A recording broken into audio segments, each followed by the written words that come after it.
កម្មភាព3ថ្ងៃនៅថ្ងៃចូលឆ្នាំខ្មែរមុនថ្ងៃទេវតាឆ្នាំថ្មីចុះមកអូនបានរៀបផ្លែឈើចូលដល់ថ្ងៃចូលឆ្នាំថ្ងៃទី1ហើយ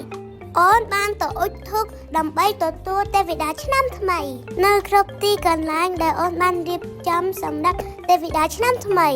រួចអូនទៅស្រុកពេលយប់តែម្ដងយេមកដល់ស្រុកហើយអត់ចាំយូរទេបបួយយាយតាអ៊ំប្រុសអ៊ំស្រី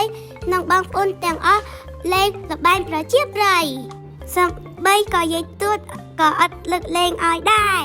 ឆ្នាំនេះអូនធ្វើជា MC តែម្ដងក្បាលមីក្រូកាន់ជាប់ហ្មង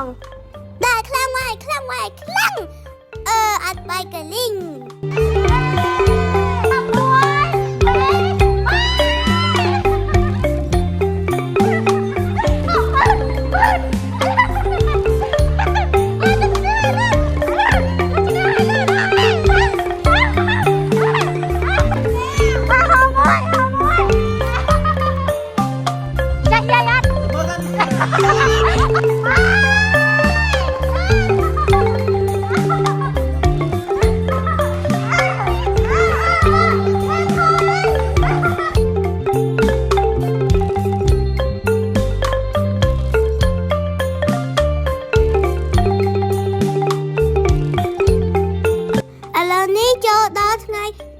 ឆ្នាំទី2ហើយយើងបាននាំគ្នាទៅវត្តដើម្បីធ្វើបុណ្យឲ្យម៉ាក់យាយវី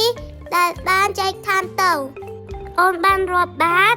មានម្ហូបអាហារ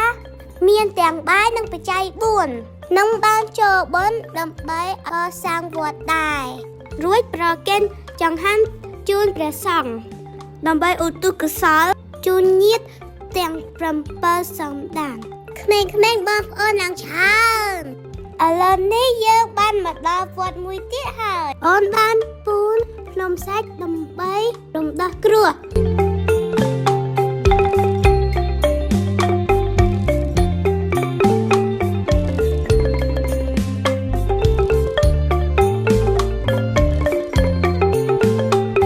ចូលដល់ថ្ងៃសង្ក្រាន្តថ្ងៃទី3ម៉ាក់យាយបាននិមន្តព្រះសង្ឃដើម្បីធ្វើពិធីបុណ្យលើកសីឲ្យកូនចៅសុខសប្បាយមានសិរីសួស្តីរកស៊ីមានបាននិងសុខសប្បាយគ្រប់គ្នា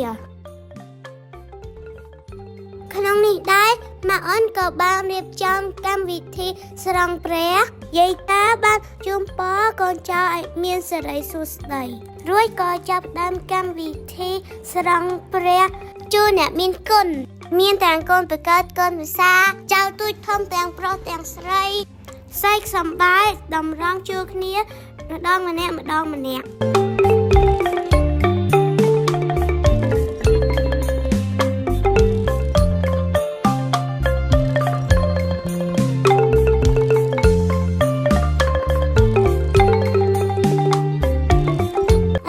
នេះមកដល់ភ្នំពេញវិញហើយក៏បន្តដំណើរទៅលេងសង្ក្រាន្តនៅវត្តភ្នំវ៉ាវស្អាតណាស់ហើយក៏មានមនុស្សជាច្រើន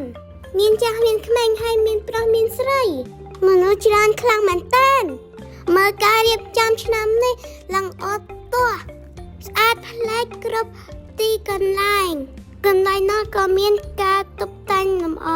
ដោយភ្លើងគ្រប់ពណ៌និងការរចនាម៉ូដបែបប្រពៃណីខ្មែរ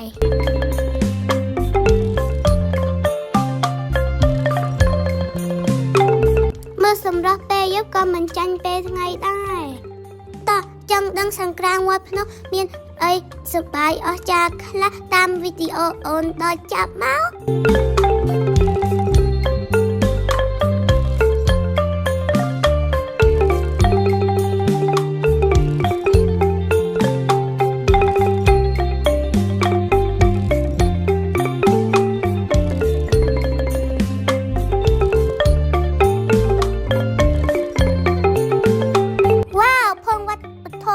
មិនណយដែរស្អាតខ្លាំងណាស់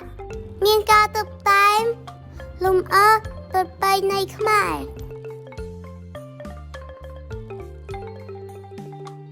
មានការបង្ហាញម៉ូដសម្លៀកបំពាក់ខ្មែរមានការសម្ដែងល្ខោននិងមានការលេងល្បែងប្រជាប្រិយច្រើនទៀតផងដែរអរគុណដែល តាមដានវីដេអូអូនពីដើមដល់ចប់សូមជម្រាបលា